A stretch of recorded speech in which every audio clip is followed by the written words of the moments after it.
Alden ipinangalandakan kita ng pelikula.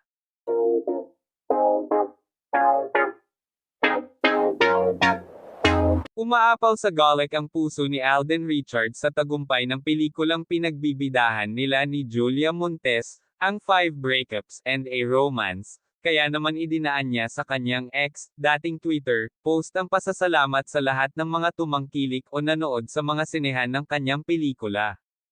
To date at base sa ex-post ni Alden, tumabo na sa 50 million pesos ang nalimbat ng pelikula, isang maliwanag na panunupalpol sa mga nagsasabing sesemplang ang project dahil sa pagiging gamaitero ng kapuso star sa female stars na nadawit sa promo ng pelikula.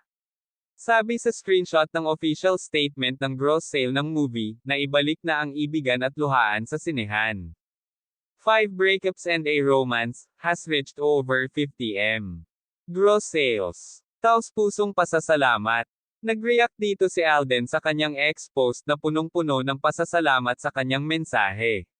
Hindi po ito possible kung hindi dahil sa inyong suporta. Maraming salamat po. Double celebration ito para kay Alden.